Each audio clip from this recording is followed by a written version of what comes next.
estudiaremos hoy es muy real y aplicable al contexto en el cual vivimos. 2 Timoteo 3, verso 12. Y también todos los que quieren vivir piadosamente en Cristo Jesús padecerán persecución. Vivir piadosamente habla de determinación. Padecerán persecución habla de resultado. Si usted está determinado a vivir piadosamente en Cristo Jesús, usted será perseguido. Y si no es perseguido, eso significa que usted no está firme con Cristo y que simplemente está flotando con la corriente. No se ha detenido a construir una represa. Pero si usted vive piadosamente en Jesucristo, le puedo asegurar que será perseguido. Y Pablo dice que eso se pondrá peor. Veamos el verso 13. Mas los malos hombres y los engañadores irán de mal en peor, engañando y siendo engañados. Se nos ha saturado con engaño en estos últimos tiempos. Pero doy gracias a Dios por lo que el apóstol dice en los versos del 14 al 16. Pero persiste tú en lo que has aprendido y te persuadiste sabiendo de quién has aprendido, y que desde la niñez has sabido las sagradas escrituras, las cuales te pueden hacer sabio para la salvación por la fe que es en Cristo Jesús. Toda la escritura es inspirada por Dios y útil para enseñar, para redarguir, para corregir, para instruir en justicia, a fin de que el hombre de Dios sea perfecto, enteramente preparado para toda buena obra. El Dr. Lee, quien fuera un gran pastor, rindió un hermoso tributo a la Biblia cuando escribió lo siguiente: la Biblia es un libro que está mucho más allá de todos los libros, así como un río es mucho más que un arroyuelo. Es un libro que está sobre todos, así como el sol, con su brillantez, es mucho, mucho más que un simple candil. Es como las alas de un águila, mucho más poderosas que las alas de un gorrión. La Biblia es sobrenatural en origen, eterna en duración, infinita en su alcance, divina en autoridad, humana en escritura, inexpresable en valor, inconmensurable en influencia, infinita en alcance, divina en autoridad, regenerativa en poder, infalible en autoridad, universal en interés, personal en su aplicación e inspirada en su totalidad. Es un libro que ha recorrido más senderos, ha viajado por más carreteras, ha golpeado a más puertas y ha hablado a más gente en su propio idioma que ningún otro libro que jamás el mundo haya conocido. Este párrafo, en verdad, es un extraordinario homenaje a la Biblia. Pablo le dijo a Timoteo: desde la niñez has sabido las sagradas escrituras, las cuales te pueden hacer sabio para la salvación por la fe que es en Cristo Jesús. Y luego el apóstol procede a dar esa gran declaración acerca de la inspiración de las Escrituras. Toda la Escritura es inspirada por Dios y útil para enseñar, para redarguir, para corregir, para instruir en justicia, a fin de que el hombre de Dios sea perfecto, enteramente preparado para toda buena obra. Pablo dice, en primer lugar, que toda Escritura es inspirada por Dios. No solo una parte o ciertas partes de la Biblia son inspiradas por Dios. Toda la Escritura es inspirada por Dios. Bien podemos decir que la Biblia es el aliento de Dios. Y es muy importante que entendamos esto. En Mateo 4:4 leemos: escrito está, no solo de pan vivirá el hombre, sino de toda palabra que sale de la boca de Dios. ¿Qué nos dice esto acerca de la inspiración divina? Primero, que no es una inspiración parcial. En nuestra convención bautista tuvimos un gran argumento sobre la palabra de Dios, argumento que duró 20 años. Había quienes decían que la Biblia no era la palabra de Dios, sino que contenía la palabra de Dios. Pero muy seductivamente decían que la verdad en la Biblia era verdad. Bueno, la verdad de un manual de cortadora de césped es verdad. Esas eran palabras sin sentido. Toda la Escritura es inspirada de Dios. Luego se hablaba de inspiración progresiva. Los teólogos liberales decían, por ejemplo, que el Antiguo Testamento no es inspirado como lo es el Nuevo Testamento, y que la Biblia es más y más inspirada a medida que se recibe más iluminación. No y no.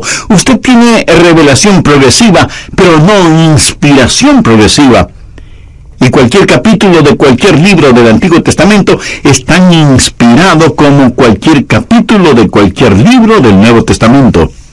Toda la Escritura es inspirada, aunque hay porciones que no son tan inspiradoras. Por ejemplo, ¿quién puede sentirse inspirado leyendo las genealogías? ¿Cuánta inspiración puede usted obtener al leer una guía telefónica? No hay tal cosa como inspiración parcial o como inspiración progresiva. Lo que sí hay es inspiración plena, que sencillamente significa que toda la Escritura es inspirada por Dios. Y esto incluye la inspiración verbal. Algunos dirán, los pensamientos son los inspirados, pero no las palabras. Amigo, nadie puede saber que usted tiene pensamientos a menos que los exprese con palabras. Es como decir que se puede estudiar matemáticas sin necesidad de usar números. ¡Qué tontería!, ¿verdad? La Biblia es inspirada. Las Escrituras son inspiradas. Y porque son inspiradas, son instructivas. Le diré por qué y para qué la Biblia es tan útil. Es útil para la doctrina. ¿Qué es doctrina? Un pequeño niño definió doctrina de la siguiente manera. Doctrina es lo que la gente necesita cuando se enferma. El muchachito confundió doctrina con doctor. Doctrina significa enseñanza. Tenemos la Biblia para que nos enseñe lo que es correcto, pero también sirve para redarguir, o sea, para mostrarnos lo que no es correcto. También sirve para instruir en justicia. La Biblia nos da lo que es justo, nos muestra lo que es incorrecto, nos dice cómo ser justos y permanecer justos, y nadie puede hacer eso a menos que permanezca en la palabra de Dios. Las Escrituras son instructivas. ¿Qué es lo que hacen las Escrituras? Primero, son instrumentales en la salvación. En el verso 15, Pablo le dice a Timoteo, desde la niñez has sabido las sagradas Escrituras, las cuales te pueden hacer sabio para la salvación. Si usted quiere que la gente crea y se salve, tiene que darles algo en qué creer. Y eso es la palabra de Dios. Y si usted no siembra la palabra, no espere tener una cosecha. Escúcheme, la gente no se salva por su testimonio, ni por sus ideas, ni por sus filosofías. La Biblia dice en 1 de Pedro 1:23, siendo renacidos no de simiente corruptible, sino de incorruptible, por la palabra de Dios que vive y permanece para siempre. Usted puede leerla, puede citarla, pero lo que quiera que haga es la palabra de Dios la que debe compartir con las demás personas para que sean salvas. Por lo tanto, la Biblia es instrumental en la salvación. Segundo, es instrumental en la santificación. Pablo dice que las Escrituras nos han sido dadas a fin de que el hombre de Dios sea perfecto. Esto no significa sin pecado, porque no hay nadie sin pecado. La palabra perfecto, telelos en griego, significa maduro. Dios quiere que crezcamos. Usted nunca será un cristiano maduro y fuerte hasta que se sumerja en la palabra de Dios. Tercero, es instrumental en el servicio. Mire lo que dice el verso 17, a fin de que el hombre de Dios sea perfecto, enteramente preparado para toda buena obra. La idea aquí es la de un soldado y su equipaje cuando va a la batalla. Dios no le envía a la batalla desarmado. Él le da lo que necesita para que le sirva. Y siendo que todas estas cosas son verdaderas, déjeme decirle cómo tener fe en la palabra de Dios. Al respecto, quiero compartir con usted 3 razones básicas. Primera, nuestra fe está enraizada en la evidencia. Cuando yo era un niño, se me dijo que la Biblia era la palabra de Dios, y lo creí. No debido a ninguna evidencia, sino porque así me lo dijeron. Y eso está bien, es bueno. Así fue con Timoteo, quien desde la niñez ha sabido las Sagradas Escrituras. Siendo niño, le dijeron que crea en la Biblia. Y es así como la mayoría de nosotros llegamos a conocer y a creer en la Biblia. Nuestros padres o madres o nuestro pastor o el profesor o profesora de la escuela dominical nos enseñaron que la Biblia es la palabra de Dios y lo creímos. Pero usted va a descubrir que en nuestro mundo actual va a necesitar otras razones para creer en la Biblia. Ahora, la fe tiene sus raíces en la evidencia. Nuestra fe no es una fe ciega. La verdadera fe está anclada en la evidencia. La fe ciega en realidad no es fe, es superstición. La verdadera fe es la unión de la revelación y la confianza en esa revelación. Si alguien me dice que crea en algo, yo preguntaré por qué. Y si me responden, solo crea, eso, mi amigo, no será una buena razón para mí. ¿Cuáles son las evidencias de que la Biblia es la inspirada palabra de Dios? Bien, piense por ejemplo en la evidencia histórica de la Biblia. La Biblia está llena de historias extraordinarias. ¿Son solamente fábula? ¿O en realidad sucedieron? Un gran erudito escocés, Sir William Ramsay, fue una verdadera autoridad en geografía e historia, especialmente relacionadas con Asia Menor. Y tenía, además, un conocimiento académico de la Biblia. En verdad, él nunca había estudiado la Biblia, pero estaba convencido de que no era más que un libro de fábulas. Y al describir el libro de los Hechos, esto es lo que Sir William Ramsay dijo: el libro de los Hechos es un intensamente imaginativo y colorido relato del cristianismo primitivo. En otras palabras, el libro de los Hechos no es un hecho. Y este eminente historiador y geógrafo se fue a Medio Oriente con la intención de probar que el doctor Lucas, quien escribió el libro de los Hechos, estuvo completamente equivocado. Ramsay realizó muchos y profundos estudios y al final escribió un libro titulado El amado médico. Y en ese libro, Sir William Ramsay dijo que Lucas fue uno de los más grandes historiadores del mundo. Él cambió por completo su manera de pensar, desarrollando una absoluta confianza en Lucas. Y esto es lo que textualmente Sir William Ramsay dijo: la historia relatada por Lucas es insuperable en cuanto a su confiabilidad. Se puede investigar en las palabras de Lucas más que de cualquier otro historiador, y soportarán con firmeza cualquier escrutinio o el más duro tratamiento. A veces los eruditos miran las cosas en forma casual. Por ejemplo, pueden decir cosas como esta: el Evangelio de Lucas relata el nacimiento de Jesús, y el capítulo 2 dice que cuando Cirenio fue gobernador de Siria. Esto no puede ser cierto, porque se sabe que Jesús nació antes de la muerte de Herodes. Ahora, recuerde que fue Herodes quien les dijo a los sabios de Oriente que encuentren al niño Jesús. Herodes murió en el año 4 antes de Cristo, así que Jesús tuvo que haber nacido antes del año 4. Pero ellos también tienen los registros históricos y saben que Cirenio fue el gobernador de Siria entre los años 8 y 10 después de Cristo. Por lo tanto, aquí hay un conflicto, y dicen que Lucas fue un historiador descuidado, si es que realmente fue un historiador. Pero, ¿qué es lo que eruditos como Ramsay han descubierto? Ramsay descubrió una inscripción que dice que Cirenio fue gobernador 2 veces. y la primera vez fue el gobernador durante el tiempo del nacimiento de Jesús. Esa es la clase de información encontrada en Lucas, escrita por inspiración divina. Nuestra fe tiene sus raíces en los hechos, pero no solo tenemos la evidencia histórica de la Biblia, sino también la evidencia científica.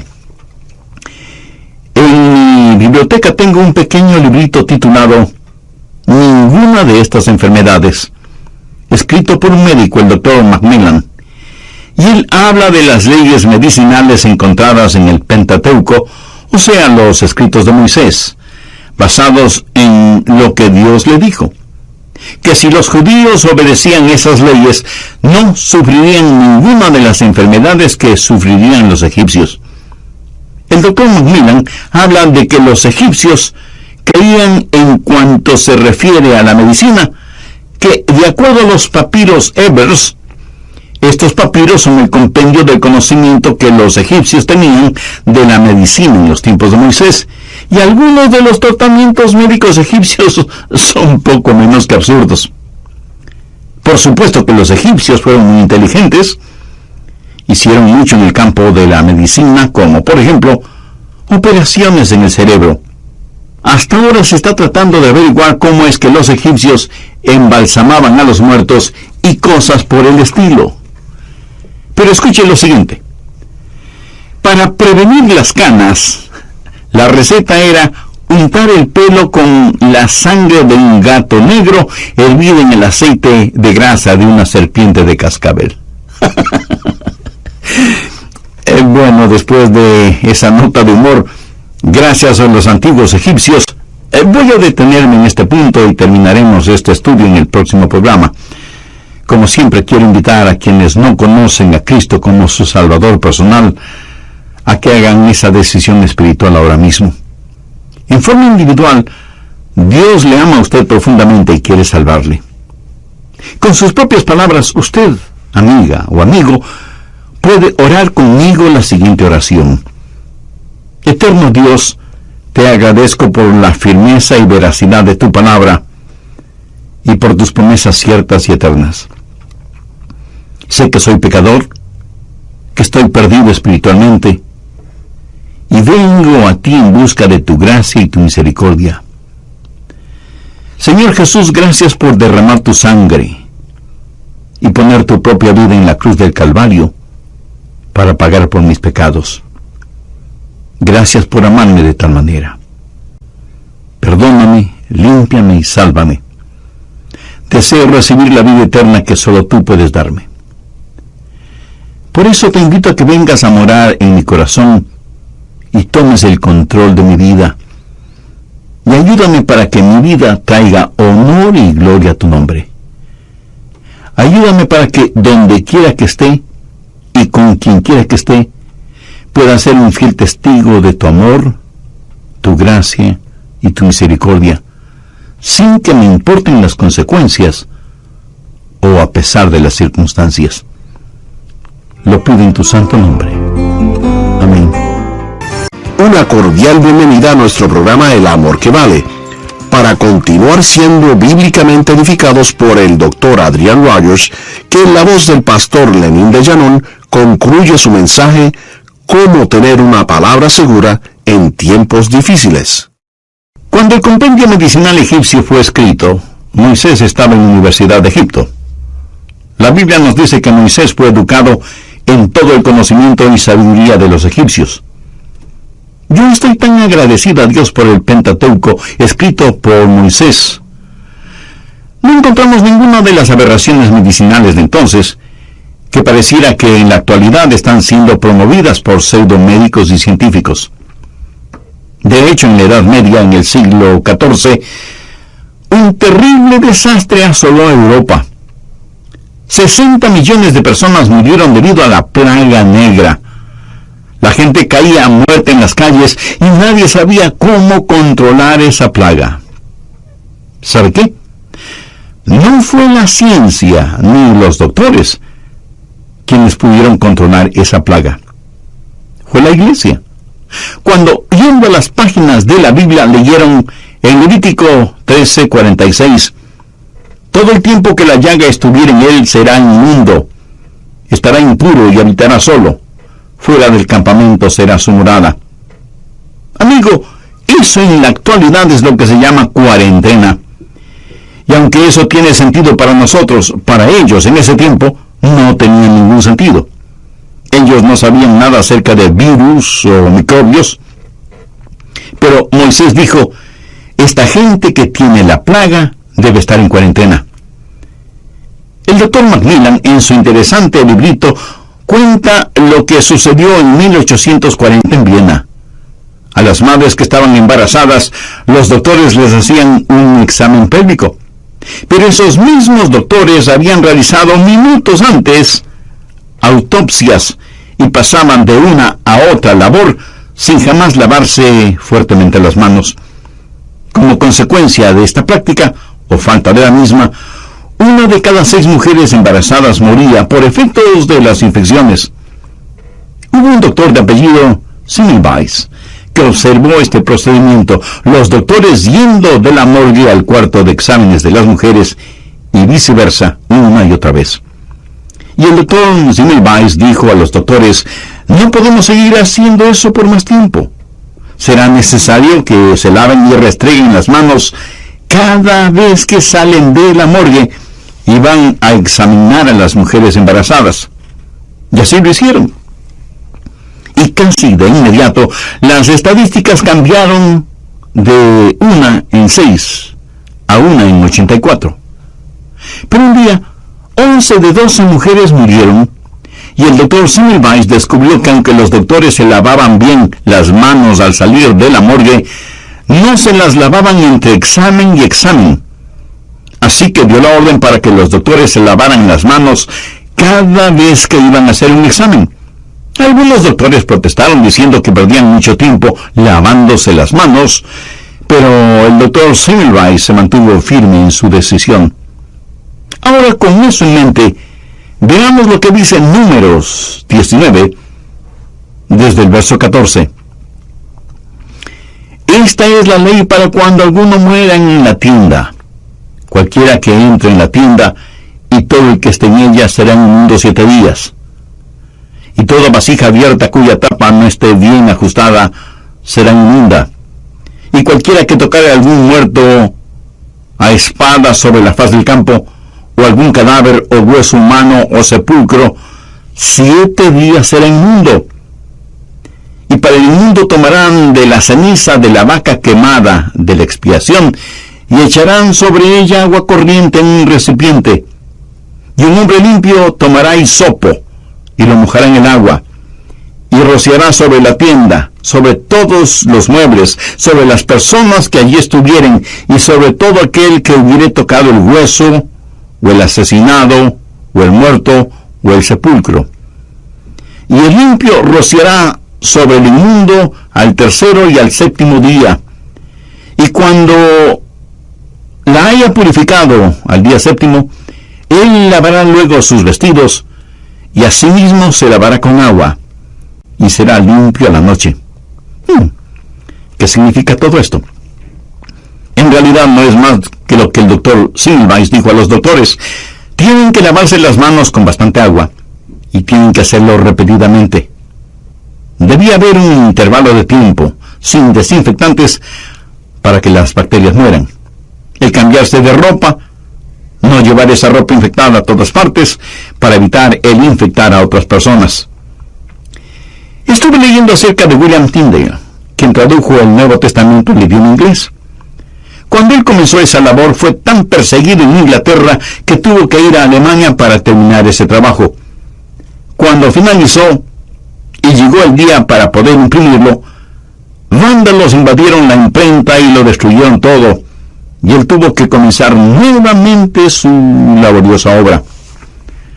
Cuando terminó, él quiso regresar llevando el Nuevo Testamento en inglés a Inglaterra. Puso una gran cantidad de ejemplares en barriles llenos de harina para poder introducirlos de contrabando en Inglaterra, en donde la palabra de Dios comenzó a florecer. Pero como resultado de su trabajo, las autoridades comenzaron a perseguirle, y en 1536 lo arrestaron y lo sentenciaron a muerte. fue ahorcado y quemado. Jesucristo nos dice que en realidad Jesús no cumplió las profecías, que él y sus apóstoles solo hicieron arreglos para aparentar que Jesús fue el cumplimiento de las profecías. ¿Qué cosas tuvo que hacer Jesús para lograr eso? Primero, se las arregló para nacer en Belén. Amigo, usted determinó el sitio en donde iba a nacer. La profecía de Miqueas dice que nacería en Belén Efrata, y así mismo sucedió. Luego, Jesús se las arregló para que el profeta Isaías, 700 años antes de que Jesús naciera, diera detalles precisos de su nacimiento. Ese sí que fue un arreglo extraordinario, ¿no le parece? Luego se las arregló para que el Salmo 22 describiera su crucifixión y la perforación de sus manos y sus pies en un tiempo cuando la crucifixión era totalmente desconocida como castigo capital. La crucifixión fue un invento romano.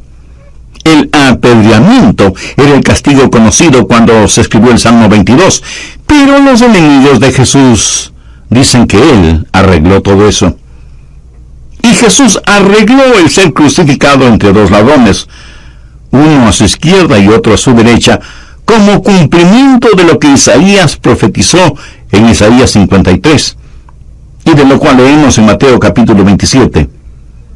Y no debemos olvidar los arreglos que hizo Jesús para que Judas lo traicionara por 30 piezas de plata, exactamente como lo profetizó Zacarías en el capítulo 11, verso 12. Pero el argumento clásico es el siguiente. Dicen que Jesús arregló para que al tercer día él saliera de la tumba, y luego para ser visto por más de 500 testigos. No me digan que eso fue una alucinación.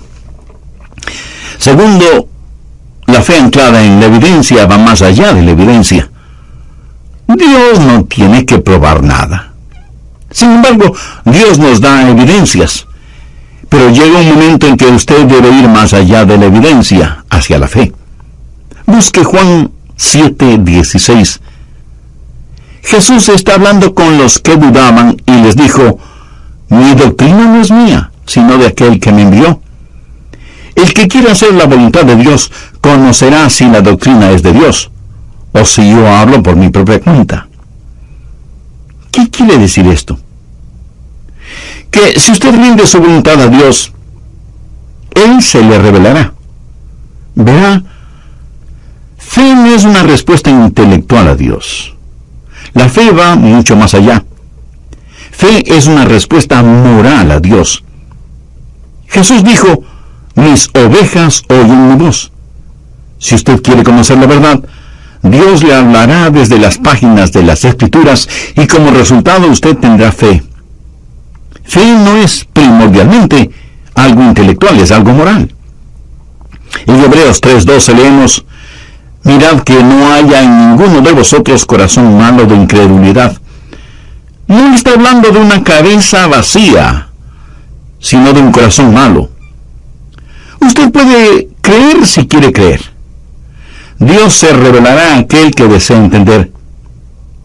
Cuando mis ojos están bien, respondo a la luz. Cuando mis oídos están bien, responden al sonido. Cuando mi corazón está bien, responde a Dios. Fe es la respuesta moral a Dios, y Él siempre le dará suficiente evidencia para creer, y le dará su Espíritu Santo para que pueda crecer. Tercero, la misma fe viene a ser su mejor evidencia. Busque el Salmo 34:8. Gustad y ved que es bueno Jehová, dichoso el hombre que confía en Él. Yo nací en la Florida y allí abundan los mangos, y a mí me fascinan los mangos, qué ricos que son, y si usted nunca los ha probado, no sabe lo que se pierde. Ahora, debo reconocer que muchas personas no saben lo que son los mangos. Suponga que alguien le regala un mango. Es una hermosa fruta. Usted puede decir que luce muy bien. Y si huele un mango, dirá que huele bien. Pero entonces pregunta: ¿cómo sé que realmente es bueno? Y alguien podrá responderle, porque los mangos siempre son ricos. Bueno, espere un minuto. Ese mango luce muy bien y huele muy bien, esa es la evidencia. Y cuando alguien dice que los mangos son deliciosos, eso es testimonio. Pero cuando usted come un mango, eso es experiencia. ¿Ha escuchado y recuerda la historia del hombre que nació ciego y que Jesús lo sanó? Los fariseos y los líderes religiosos le preguntaron al ex ciego, ¿quién te sanó? ¿Cuáles eran sus credenciales? Explícanos lo que te sucedió. Y aunque el hombre no lo pudo explicar todo, sin embargo dijo, una cosa sé, que habiendo sido ciego, ahora veo. O sea, este hombre tenía la evidencia en sí mismo.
Él era la evidencia.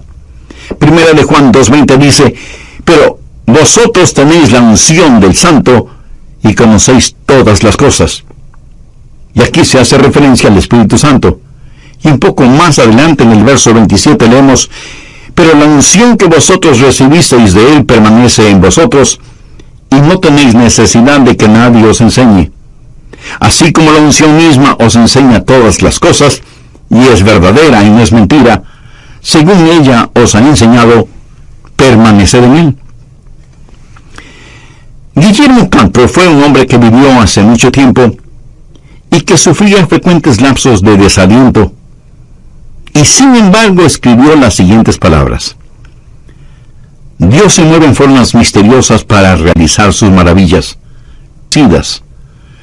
Como vivía en Inglaterra, pensó tirarse al río Thames y ahogarse. Alquiló un carruaje tirado por un caballo para que lo llevara hasta el río Thames. Era un día con mucha neblina, lo cual es lo normal en Londres, por lo cual quien manejaba el carruaje se perdió y no pudo encontrar el camino hacia el río, y de pronto estaban en el mismo punto de donde partieron. Guillermo Carper se desesperó aún más, compró una pistola, se la puso contra la sien, apretó el gatillo que por alguna circunstancia se trabó y no disparó. Más desanimado todavía, decidió envenenarse. Ingirió un veneno que lo enfermó, pero no le mató. Ya no sabía qué hacer. Y en la habitación del hotel en donde estaba, comenzó a caminar de un lado hacia el otro. De pronto sus ojos ven una Biblia. Nunca antes la había leído. La leyó ávidamente y descubrió al Salvador. Y allí mismo entregó su vida a Jesús. Y entonces escribió: Dios se mueve en formas misteriosas para realizar sus maravillas. Él pone sus pies en el mar y cabalga en la tormenta. Santos temerosos, tengan ánimo. Las grises nubes que tanto temen, llenas están de su misericordia, y se romperán en bendiciones sobre sus cabezas. A lo mejor usted, mi amigo, es un santo temeroso en estos días desesperantes en los cuales vivimos. Aférrese fuertemente a la palabra de Dios, porque, se lo aseguro, la va a necesitar. Y ustedes Padres y madres que me escuchan, es mejor que comiencen a inculcar verdades bíblicas a sus hijos.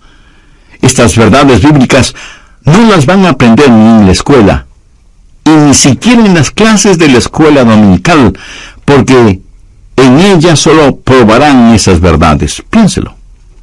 En promedio, los hijos de padres creyentes asisten 40 domingos a la escuela dominical, de las 52 semanas que tiene el año. Y ya en la clase dominical solo recibirán de 25 a 30 minutos de enseñanza bíblica, o sea, 20 horas al año. ¿Cree usted que pueden llegar a conocer la Biblia con solo 20 horas al año? No. Los periódicos y las revistas no les enseñarán verdades bíblicas, y menos aún el canal MTV. Entonces, ¿cómo van a aprender las verdades bíblicas? Padres y madres, es mejor que comiencen a enseñar la Biblia a sus hijos, porque ustedes están marchando al ocaso de sus vidas mientras que ellos están comenzando la vida. Y cuando piense en esto con relación a sus hijos, no se olvide que a través de ellos usted estará enseñando verdades bíblicas a sus nietos, aunque usted ya no esté presente.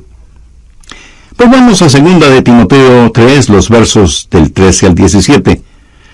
Mas los malos hombres y los engañadores irán de mal en peor, engañando y siendo engañados. Pero tú persiste en lo que has aprendido, y te persuadiste, sabiendo de quién has aprendido, y que desde la niñez has sabido las sagradas escrituras, las cuales te pueden hacer sabio para la salvación por la fe que es en Cristo Jesús. Toda la escritura es inspirada por Dios y útil para redarguir, para enseñar, para corregir, para instruir en justicia, a fin de que el hombre de Dios sea perfecto en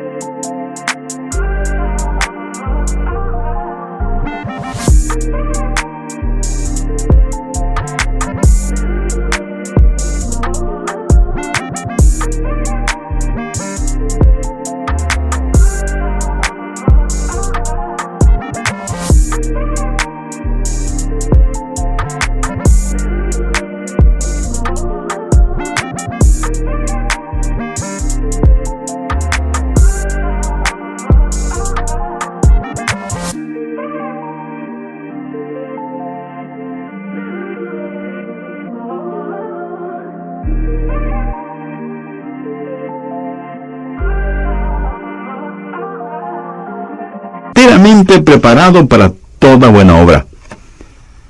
Padres y madres creyentes, hermanos y hermanas en la fe, debemos implorar a Dios que nos ayude a atesorar su palabra en nuestros corazones, que aprendamos su palabra, la obedezcamos, la enseñemos, la prediquemos y la compartamos.